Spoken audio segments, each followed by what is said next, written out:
अस्सलाम वालेकुम मेरे दोस्तों ते मित्रों की हाल है ਤੁਹਾਡਾ।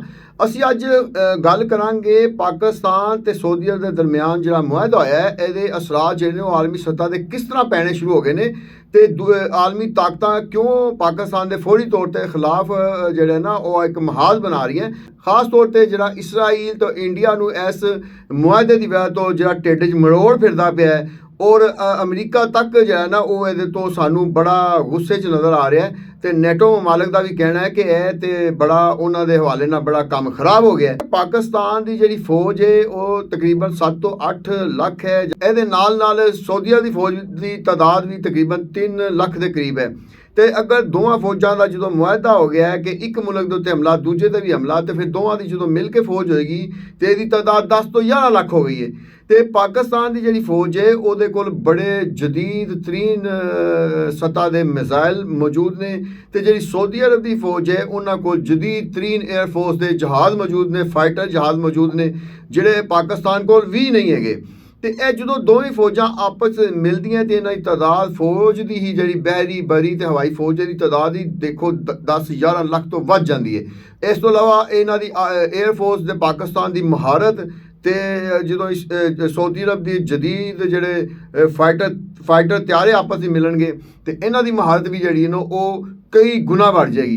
तो पाकिस्तान तो इंडिया का जो महाज तो बाद हुण पता चल ही गया है कि पाकिस्तानी एयरफोर्स की ताकत तो वो महारत की है। अच्छा कुछ लोग कहते पे ने कि यह मुआहदे का कोई एडा फायदा नहीं होएगा क्योंकि इस तो पहले भी राइल शरीफ के दौर के 34 ते 39 ममालिक की फौज बनाई गई तो उन्होंने सरबराह बनाया गया लेकिन ਉਹਦਾ कोई फायदा नहीं होया। लेकिन उस मुआहदे का तो इस मुआहदे का बड़ा फर्क है। वो मुआहदा ऐसी कि सारे ममालिक थोड़ी थोड़ी फौज देंगे तो मिल के एक फौज बनेगी। लेकिन इस मुआहदे का इस तरह का कोई तरीकाकार नहीं। इस मुआहदे च है कि पाकिस्तान की फौज जी है वो पाकिस्तान च रहेगी, जी सऊदीया की फौज है वो सऊदीया ही रहेगी। ये मुश्तरका आपस में मिल के मशकां करनगे तो ये नाल टैक्नोलॉजी का तबादला करनगे। हुण तुसीं देखो कि टैक्नोलॉजी का जो तबादला होएगा तो फिर तुसीं देखो कि होएगा की। सब तो पहले तो होएगा देखो इसराइल ने जो पाकिस्तान तो इंडिया की जंग सी तो इसराइल के माहरीन जिहड़े सी आके इंडिया के बैठ गए तो पाकिस्तान की सरहद तो तकरीबन 25-30 किलोमीटर के करीब आके बैठ गए तो उन्होंने ड्रोन पाकिस्तान मारने शुरू कर दिते।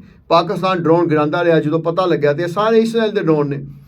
हुण जो पाकिस्तान तो सऊदीया का मुआहदा हो गया तो हुण पाकिस्तान जी सऊदीया की इसराइल के करीब तरीन जिहड़ा जहाज़ों का अड्डा है जितों फाइटर जहाज़ उड़ सकते हैं उसकी जी मुसाफत है वो सिर्फ 12 मिनट की है।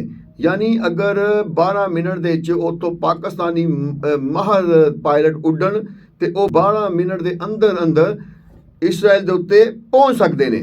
इतों भी हिसाब लगाओ। और जो कुछ लोग समझते हैं कि पाकिस्तान ऐसा कुछ नहीं करेगा क्योंकि देखो जो इंडिया तो इसराइल आके पाकिस्तान के उत्ते ड्रोन अटैक के हमला कर सकता है तो सऊदीया बैठ के जो इसराइल पाकिस्तान बराह रास्त चैलेंज करेगा तो पाकिस्तान भी तो फिर जवाब देना पेगा तो फिर पाकिस्तान टका के जवाब देगा। फिर वो जो टका के जवाब देगा जिस तरह का इंडिया को जवाब दिता गया सी। तो जो इंडिया को जवाब मिलिया तो देखो साढ़े तो 5 गुना 7 गुना वड्डी ताकत की फौज रखने वाला मुल्क है ना इस टाइम ठंडा होकर बैठा हुआ है। तो मोदी वो बंदा है जिहड़ा जिहदी जबान जी सी काबू च नहीं सी आती। इस टाइम तुसीं देखो वो जबान नूं ताले लगे हुए हैं। सिर्फ असी 6-0 तो मैच जितया तो उन्होंने जबानों ताले लग गए हैं। तो जो इसराइल में ठोकिया जाएगा इस तरीके ना तो फिर सारे पता चल जाएगा कि पाकिस्तान का तो यह जो मुआहदा होया है ये अगों दूर रस की नताज होंगे। अच्छा इस मुआहदे के कुछ और भी असरात मुरतब होना शुरू हो गए हैं। देखो कि जोड़े इसराइल है जो ना वो भी आराम नहीं बैठा होया, उधरों इंडिया भी आराम नहीं बैठा होया। उन्होंने भी अमरीका के उत्ते प्रैशर पाना शुरू कर दिता है कि इस तरीके ना तो सऊदी अरब तो पाकिस्तान जो है ना उन्होंने आपस जी मुआहदा हो गया ये तो जी उत्थे बैठी हुई अमरीकी फौजां ने उन्होंने भी असरात खत्म हो जाएंगे तो इसराइल को भी खतरा पै जाएगा। तो हुण देखो नाल ही तुहानूं पता चल गया कि बगराम का एयरपोर्ट बार जो है ना अमरीका काहदे वास्ते मंगदा पिया वो फिर वापस आना चाहता। वो कहता जिवें पाकिस्तान अगर इसराइल की सरहद के कोल जाके बह जाएगा तो फिर साडियां फौजां भी जिहड़ियां वो पाकिस्तान की सरहद के कोल बैठियां होण। तो मैनूं तो नज़र आ रहा है कि यह जिहड़ा मुआहदा है अगे चल के कोई ये असरात यहो ਜਿਹੇ मुरतब हो सकते कि तीसरी आलमी जंग की तरफ ही हालात जो ना जाते हुए नज़र आ रहे हैं। तो अल्लाह ताला महफूज रखे। लेकिन मैं सोचदा कि पाकिस्तानी फौज ने तो पाकिस्तानी हुकूमत ने यह जो काम किया है बड़ा वड्डा काम किया है। ਦੇਖੋ ਸਾਡੀਆਂ ਫੌਜਾਂ ਜਿਹੜੀਆਂ UN ਦੇ ਤਹਿਤ ਜਾਂਦੀਆਂ ਮੁਖਤਲਿਫ ਮਮਾਲਿਕ ਇਥੋਪੀਆ ਯੁਗੰਡਾ ਕਈ ਮਮਾਲਿਕ ਉੱਥੇ ਕਈ ਦਫਾ ਸਾਡੇ ਫੌਜੀ ਸ਼ਹੀਦ ਵੀ ਹੋਏ, ਲੇਕਿਨ ਉਹ ਸ਼ਹੀਦ ਜਦੋਂ ਹੁੰਦੇ ਸਨ ਤੇ ਉਹਨਾਂ ਨੂੰ ਇੰਨਾ ਤਸਕੀਨ ਨਹੀਂ ਮਿਲਦੀ ਸੀ ਜਿੰਨੀ ਤਸਕੀਨ ਸਾਡੇ ਫੌਜੀਆਂ ਨੂੰ ਉਦੋਂ ਮਿਲੇਗੀ ਜਦੋਂ ਉਹ ਸਊਦੀ ਅਰਬ ਦੇ ਮੁਕੱਦਸ ਸ਼ਹਿਰਾਂ ਨੂੰ ਮੱਕੇ ਨੂੰ ਤੇ ਮਦੀਨੇ ਨੂੰ ਬਚਾਉਣ ਵਾਸਤੇ ਆਪਣੀ ਅਗਰ ਜਾਨਾਂ ਕੁਰਬਾਨ ਕਰ ਦੇਣਗੇ ਤੇ ਉਹਨਾਂ ਦੇ ਵਾਸਤੇ ਇਹ ਫਖਰ ਦਾ ਮਕਾਮ ਹੋਏਗਾ। ਕਿਉਂਕਿ ਅਸੀਂ ਤੇ ਬਤੌਰ ਮੁਸਲਮਾਨ ਇਹ ਸੋਚਦੇ ਹਾਂ ਕਿ ਸਾਡੇ ਮਾਂ-ਬਾਪ, ਸਾਡੇ ਭੈਣ ਭਰਾ, ਸਾਡੇ ਬੱਚੇ ਸਾਡੀ ਆਪਣੀਆਂ ਜਾਨਾਂ ਹਜ਼ੂਰ ਪਾਕ ਸੱਲੱਲਾਹੁ ਅਲੈहि ਵਸੱਲਮ ਤੋਂ ਕੁਰਬਾਨ, ਤੇ ਜਦੋਂ ਸਾਨੂੰ ਹੁਣ ਮੌਕਾ ਮਿਲਦਾ ਪਿਆ ਹੈ ਕਿ ਅਸੀਂ ਮੱਕੇ ਤੇ ਮਦੀਨੇ ਦੀ ਜਿਹੜੀ ਹਿਫਾਜ਼ਤ ਕਰਦੇ ਹੋਏ ਹਾਂ ਆਪਣੀਆਂ ਜਾਨਾਂ ਕੁਰਬਾਨ ਕਰੀਏ, ਤੇ ਇਹਦੇ ਤੋਂ ਕੋਈ ਵੀ ਮੁਸਲਮਾਨ ਉਹ ਕੰਨੀ ਨਹੀਂ ਕਤਰਾਏਗਾ ਤੇ ਇਹਦੇ ਮੁਆਸ਼ੀ ਅਸਰਾਤ ਵੀ ਮੁਰਤਬ ਹੋਣਗੇ। ਦੇਖੋ ਪਾਕਿਸਤਾਨ ਨੂੰ $1.5 ਅਰਬ ਲੈਣ ਵਾਸਤੇ IMF ਦੇ ਅੱਗੇ ਨੱਕ ਦੀਆਂ ਲਕੀਰਾਂ ਕੱਢਣੀਆਂ ਪੈ ਰਹੀਆਂ, ਤੇ ਜਦੋਂ ਸਊਦੀਆਂ ਨਾਲ ਸਾਡਾ ਮੁਆਹਦਾ ਹੋਇਆ ਤੇ ਮੁਆਹਦੇ ਦੇ ਅਸਰਾਤ ਬਹੁਤ ਹੀ ਜਲਦ ਤੁਹਾਨੂੰ ਨਜ਼ਰ ਆਉਣਗੇ।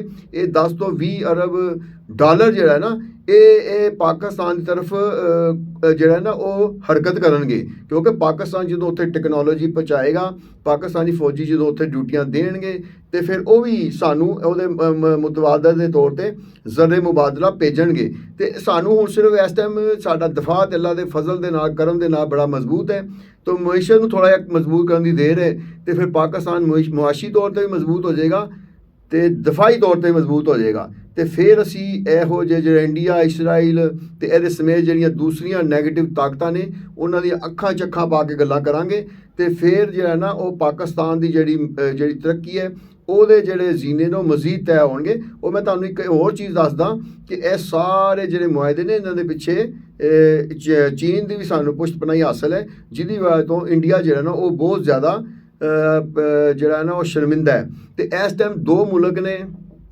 ਜਿਨ੍ਹਾਂ ਨੂੰ ਇਸ ਮੁਆਹਦੇ ਨਾਲ ਬੜੀ ਹੀ ਜਿਹੜੀ ਯਾਨੀ ਉਹਨਾਂ ਨੂੰ ਅਫਸੋਸ ਹੋ ਰਿਹਾ, ਇੱਕ ਇੰਡੀਆ ਤੇ ਇੱਕ ਇਸਰਾਈਲ ਹੈ, ਤੇ 2 ਤੇ 3 ਫੈਕਟਰ ਜਿਹੜੇ ਪਾਕਿਸਤਾਨ ਦੇ ਅੰਦਰ ਨੇ ਜਿਨ੍ਹਾਂ ਨੂੰ ਇਹ ਮੁਆਹਦੇ ਦੀ ਬੜੀ ਦਰਦ ਹੋਈ ਹੈ।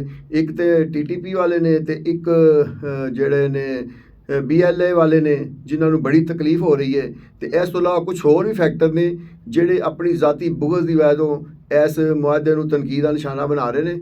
ਮੇਰਾ ਖਿਆਲ ਹੈ ਕਿ ਇਹ ਮੁਆਹਦਾ ਜਿਹੜਾ ਹੈ ਨਾ ਇਹ ਅੱਗੇ ਚੱਲ ਕੇ ਪਾਕਿਸਤਾਨ ਵਾਸਤੇ ਵੀ, ਸਊਦੀਆ ਵਾਸਤੇ ਵੀ ਤੇ ਸਾਡੇ ਇਮਾਨ ਦੀ ਪੁਖਤਗੀ ਵਾਸਤੇ ਵੀ ਬੜਾ ਬਿਹਤਰ ਸਾਬਤ ਹੋਏਗਾ। ਹੁਣ ਦਿਓ ਆਪਣੇ ਮੇਜ਼ਬਾਨ ਇਜਾਜ਼ਤ ਬਾਟੂ ਇਜਾਜ਼ਤ ਤੇ ਰੱਬ ਰਾਖਾ।